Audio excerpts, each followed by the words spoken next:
ക്രിസ്തുവിൽ ഏറ്റവും സ്നേഹം നിറഞ്ഞവരെ, എൻ്റെ സെമിനാരി രൂപീകരണ സമയത്ത് എൻ്റെ ഹൃദയത്തെ സ്പർശിച്ച കഥകളിലൊന്ന് ചൈനീസ് ആർച്ച് ബിഷപ്പ് ഡൊമിനിക് ടാങ്ങിൻ്റെ സംഭവമാണ്. ധീരനായ ചൈനീസ് ആർച്ച് ബിഷപ്പായിരുന്ന ഡൊമിനിക് ടാങ് 21 വർഷം തടവിലാക്കപ്പെട്ടത് ക്രിസ്തുവിനോടും ക്രിസ്തുവിൻ്റെ ഏകവും സത്യവുമായ സഭയോടുള്ള വിശ്വസ്തതയല്ലാതെ മറ്റൊന്നും കൊണ്ടായിരുന്നില്ല. ജനലുകളില്ലാത്ത നനഞ്ഞ ഒരു സെല്ലിൽ 5 വർഷത്തെ ഏകാന്ത തടവിന് ശേഷം ജയിലർമാർ അദ്ദേഹത്തോട് താൻ ആഗ്രഹിക്കുന്നതെന്തും ചെയ്യാൻ ഏതാനും മണിക്കൂർ വിടാമെന്ന് പറഞ്ഞു. 5 വർഷത്തെ ഏകാന്ത തടവിന് ശേഷം താൻ ആഗ്രഹിച്ചത് ചെയ്യാൻ അദ്ദേഹത്തിന് 2 മണിക്കൂർ ലഭിച്ചു. ചൂടുവെള്ളത്തിൽ ഒരു കുളി, വസ്ത്രം മാറൽ, പുറത്തേക്ക് നീണ്ട ഒരു നടത്തം, കുടുംബത്തെ വിളിക്കാനോ എഴുതാനോ ഉള്ള അവസരം. ഈ 2 മണിക്കൂറിനുള്ളിൽ നിങ്ങൾ എന്താണ് ചെയ്യാൻ ആഗ്രഹിക്കുന്നതെന്ന് ജയിലർ ചോദിച്ചു. ആർച്ച് ബിഷപ്പ് ടാങ് മറുപടി പറഞ്ഞു, ഞാൻ ദിവ്യബലി അർപ്പിക്കാൻ ആഗ്രഹിക്കുന്നു. നമ്മെ ഏറെ ചിന്തിപ്പിക്കേണ്ട അവിശ്വസനീയമായ കാര്യമാണിത്. ദിവ്യബലിയുടെ മൂല്യം എത്രമാത്രമാണെന്ന് വെളിപ്പെടുത്തുന്ന സംഭവമാണ്. പ്രിയപ്പെട്ടവരെ, ക്രിസ്തുവിൻ്റെ തിരുശരീര രക്തങ്ങളുടെ തിരുനാൾ ഒരിക്കൽ കൂടി നമ്മൾ ആഘോഷിക്കുമ്പോൾ ദിവ്യബലിയുടെ അർത്ഥം എന്താണെന്നും അതിൻ്റെ മൂല്യവും പ്രാധാന്യവും എന്താണെന്നും ദിവ്യബലിക്കും ദിവ്യകാരുണ്യത്തിനും നാം നൽകുന്ന വില എത്രമാത്രമാണെന്നും നമുക്ക് ധ്യാനിക്കാം. ഇന്നത്തെ വായനകൾ വ്യക്തമാക്കുന്ന 2 യാഥാർത്ഥ്യങ്ങൾ ബലി, ഉടമ്പടി എന്നിവയാണ്. പെസഹ തിരുനാളിൻ്റെ പശ്ചാത്തലത്തിൽ യേശു നിർവഹിച്ച കാര്യങ്ങളെപ്പറ്റിയാണ് സുവിശേഷം വെളിപ്പെടുത്തുന്നത്. പത്രോസും യോഹന്നാനും പെസഹ ഒരുക്കുന്നു. പെസഹ ഭക്ഷണം യഥാർത്ഥത്തിൽ ഒരു ബലിയുടെ അവസാന ഭാഗമാണ്. പെസഹ ആഘോഷിക്കുന്നതിന് ന്യൂനമറ്റ കുഞ്ഞാടിനെയും കൊണ്ട് ജെറുസലേം ദേവാലയത്തിൽ ബലിയർപ്പിക്കേണ്ടിയിരുന്നു. അതിൻ്റെ രക്തം അൾത്താരിൽ ഒഴിച്ചിട്ട് ബലി കഴിച്ച കുഞ്ഞാടിൻ്റെ തോലുകൾ ഉരിഞ്ഞു മാറ്റി തലങ്ങും വിലങ്ങും കുരിശാകൃതിയിൽ വടികൾ കുത്തിയിറക്കി റോസ്റ്റ് ചെയ്ത് ഭവനത്തിൽ കൊണ്ടുവന്ന് ഭക്ഷിക്കണമെന്നതായിരുന്നു രീതി. അത് ഭക്ഷിച്ചുകൊണ്ടിരിക്കുമ്പോഴാണ് ക്രിസ്തു തൻ്റെ തന്നെ ശരീരരക്തങ്ങൾ അപ്പത്തിൻ്റെയും വീഞ്ഞിൻ്റെയും രൂപത്തിൽ നൽകിക്കൊണ്ട് പഴയ നിയമ പെസഹ പൂർണ്ണമാക്കിക്കൊണ്ട് താനാണ് യഥാർത്ഥ പെസഹ കുഞ്ഞാടെന്ന് വെളിപ്പെടുത്തുന്നതും രക്തത്തിലുള്ള പുതിയതും നിത്യവുമായ ഉടമ്പടി സ്ഥാപിക്കുന്നതും.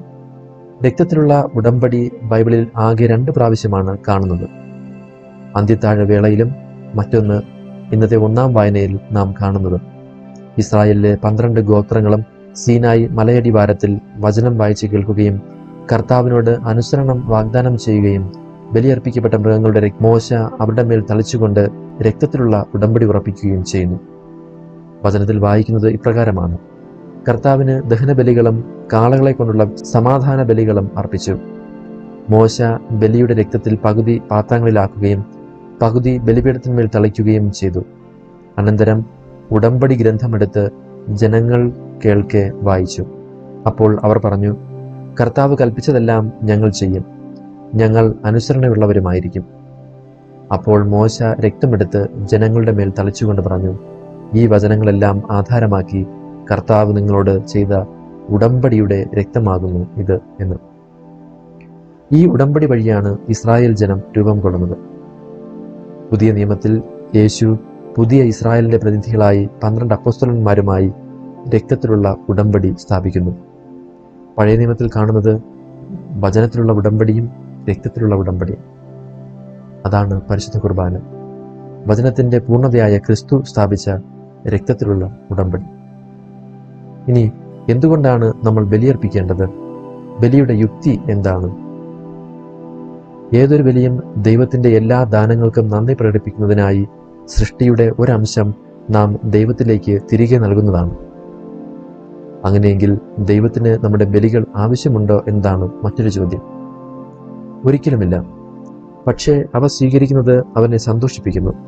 കാരണം അവ നീതിയുടെയും സ്നേഹത്തിൻ്റെയും പ്രകടനമാണ്.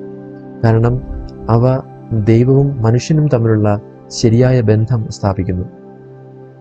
ഒരു കൊച്ചുകുട്ടി തൻ്റെ മാതാപിതാക്കൾക്ക് ഒരു സമ്മാനം നൽകുന്നത് ചിന്തിക്കുക. സത്യത്തിൽ മാതാപിതാക്കൾക്ക് സമ്മാനം ആവശ്യമില്ല എന്ന് മാത്രമല്ല, അവരെ സംബന്ധിച്ച് ആ സമ്മാനത്തിന് വലിയ മൂല്യവുമില്ല. എന്നാൽ അവർ ആ സമ്മാനം നിധി പോലെ കാത്തു സൂക്ഷിക്കുന്നു. കാരണം അത് അവരുടെ കുട്ടിയുടെ സ്നേഹവും നന്ദിയും പ്രകടമാക്കുന്നതാണ്. സമാനമാണ് ദൈവത്തിനുള്ള നമ്മുടെ ബലികളും. ദൈവത്തിന് അവയുടെ ആവശ്യമില്ലെങ്കിലും അവ ദൈവത്തെ സന്തോഷിപ്പിക്കുകയും ദൈവവുമായുള്ള നമ്മുടെ ബന്ധം ഊഷ്മളമാക്കുകയും ചെയ്യുന്നു. അതുകൊണ്ടാണ് ആമുഖഗീതികളിൽ ഒന്നിൽ പറയുന്നത്, അങ്ങേക്ക് ഞങ്ങളുടെ സ്തുതിഗീതികൾ ആവശ്യമില്ലെങ്കിലും അവ ഞങ്ങൾക്ക് രക്ഷയ്ക്ക് ഉപകരിക്കുന്നുവല്ലോ എന്ന്. ഇനി പാപം കണക്കിലെടുക്കുമ്പോൾ കാര്യങ്ങൾ കുറച്ചുകൂടി സങ്കീർണമാകുന്നു. കാരണം പാപം ദൈവത്തോടുള്ള വെറുപ്പാണ്. അതുകൊണ്ട് നമ്മുടെ കൃതജ്ഞതാ പ്രകടനം വേദന ഉളവാക്കുന്നതാകുന്നു, വെറുപ്പുള്ളവർക്ക് സമ്മാനം കൊടുക്കുന്നത് പോലെ. അതിനാൽ ഉള്ളിൻ്റെ ഉള്ളിൽ ചില ക്രമപ്പെടുത്തലുകൾ ആവശ്യമായി വരും. പാപം എപ്പോഴും ഒരുതരം സജീവമായ ദൈവത്തോടുള്ള നന്ദികേടാണ്. പാപമെന്നാൽ ദൈവവുമായുള്ള ശരിയായ ബന്ധത്തിൽ നിന്ന് വീഴുക എന്നതാണല്ലോ. പഴയ നിയമത്തിലെ മൃഗബലിയുടെ പ്രാധാന്യം ഇപ്പോൾ നമുക്ക് മനസ്സിലാക്കാം. മൃഗത്തിൻ്റെ രക്തം ചൊരിയുമ്പോൾ മൃഗത്തിൻ്റെ ജീവൻ ബലിയിൽ നഷ്ടപ്പെടുന്നു. ഇത് മനുഷ്യരുടെ വേദനാജനകമായ ആന്തരിക ബലിയുടെ ബാഹ്യ അടയാളമായിട്ടാണ് അർപ്പിച്ചിരുന്നത്. എന്നാൽ അപ്പവും വീഞ്ഞും വേദന കുറഞ്ഞ ബലിയാണ്. യേശു താൻ മരിക്കുന്നതിൻ്റെ തലേ ദിവസം രാത്രിയിൽ ഈ ലളിതമായ അപ്പവും വീഞ്ഞും എടുത്ത് മൃഗബലികളേക്കാൾ ശ്രേഷ്ഠമായ ഒന്ന് ചെയ്തു. അവ തൻ്റെ ശരീരരക്തങ്ങളാക്കി നമുക്ക് സമർപ്പിച്ചു. ഇത് പല ബലികളിൽ ഒന്നല്ല, യഥാർത്ഥ ബലിയാണ്. വേദനാജനകമായ കുരിശിലെ ബലി മനുഷ്യരാശിയുടെ എല്ലാ ബലികളെയും സംഗ്രഹിക്കുകയും പുനർക്രമീകരിക്കുകയും തന്നിലേക്ക് സ്വരുക്കൂട്ടുകയും ചെയ്യുന്ന യഥാർത്ഥ ബലി. കാരണം ഈ ഒരു പ്രവൃത്തിയാൽ യേശു മനുഷ്യവർഗത്തെ നീതിവൽക്കരിച്ചു. ദൈവത്തിനും മനുഷ്യനുമിടയിൽ ശരിയായ ക്രമം പുനഃസ്ഥാപിച്ചു. അതിനാൽ ആ ബലി അർപ്പിക്കുമ്പോൾ ഓരോ ദിവസവും നമ്മൾ ദൈവവുമായുള്ള ശരിയായ ബന്ധം കാത്തു സൂക്ഷിക്കുകയാണ്. സ്തോത്രയാഗവേളയിൽ നാം അർപ്പിക്കുന്നത് നമ്മുടെ അധ്വാനത്തിൻ്റെ, ദൈവം നൽകിയ സൃഷ്ടവസ്തുക്കളുടെ ഒരംശമാണ്. ഓരോ ബലിയിലും അത് ചെയ്യേണ്ടതാണ്. അവ സ്വീകരിച്ച് അപ്പവും വീഞ്ഞുമായി അൾത്താരയിൽ ബലിയർപ്പിക്കപ്പെടുന്നു. പുരോഹിതൻ നമ്മെ ക്ഷണിക്കുന്നതും നോക്കുക. സഹോദരരെ, എൻ്റെയും നിങ്ങളുടെയും ബലി സർവശക്തനും പിതാവുമായ ദൈവത്തിന് സ്വീകാര്യമായി തീരാൻ വേണ്ടി പ്രാർത്ഥിക്കുവിൻ എന്നാണ്. എങ്ങനെ അത് സ്വീകാര്യമാകുന്നു? അത് നമ്മുടെ യോഗ്യതകളാലല്ല, മറിച്ച് ബലി അർപ്പിക്കപ്പെട്ട ബലിവസ്തുവിൻ്റെ യോഗ്യതകളാലാണ്, ക്രിസ്തുവിൻ്റെ യോഗ്യതകളാലാണ്. ആ ബലിയുടെ വില മനസ്സിലാകണമെങ്കിൽ ദിവ്യബലി അർപ്പിക്കുമ്പോൾ നാം എന്താണ് ദൈവത്തിന് സമർപ്പിക്കുന്നത് എന്ന് മനസ്സിലാക്കണം. അതിവിശാലമായ ആകാശത്തെക്കാളും അവയുടെ അനന്തമായ സമ്പത്തിനേക്കാളും വിലമതിപ്പുള്ള ഒരു നിധി നാം ദൈവത്തിന് സമർപ്പിക്കുകയാണ്. സർവശക്തനും അനന്തനുമായ ദൈവത്തിനും അവൻ്റെ അതിരുകളില്ലാത്ത പൂർണ്ണതയ്ക്കും മഹത്വത്തിനും തുല്യമായ പറഞ്ഞറിയിക്കാനാകാത്ത മൂല്യമുള്ള ഒരു സമ്മാനം നമ്മൾ നൽകുന്നു. ഇതിനേക്കാൾ കൂടുതലൊന്നും പറയാനില്ല. കാരണം പ്രപഞ്ചത്തിൽ ദൈവത്തെക്കാൾ വലുതായി സങ്കല്പിക്കാൻ ഒന്നും തന്നെയില്ല. ക്രിസ്തുവിൻ്റെ ദൈവികമായ മനുഷ്യത്വത്തെ, അവൻ്റെ ശരീരരക്തങ്ങൾ അതിൻ്റെ സ്വീകാര്യതയ്ക്കായി സമർപ്പിക്കുമ്പോൾ എത്ര വിലമതിക്കാനാകാത്ത സമ്മാനമാണ് ഏറ്റവും പരിശുദ്ധ ത്രിത്വത്തിന് നമ്മൾ സമർപ്പിക്കുന്നത് എന്നത് നമ്മൾ മനസ്സിലാക്കണം. അങ്ങനെ പരിശുദ്ധ കുർബാനയിൽ ശ്രേഷ്ഠമായ ദഹനബലിയുണ്ട്. സ്തുതിയുടെയും നന്ദിയുടെയും മഹത്തായ ബലിയുണ്ട്. അത് ഏതൊരു വിശ്വാസിയുടെയും സമ്പത്തും സന്തോഷവുമാണ്. പാപിക്ക് വേണ്ടിയുള്ള പാപപരിഹാരവും മരിക്കുന്നവന് ബലവും പരേതർക്ക് ഉറപ്പായ മോചനവുമാണ്.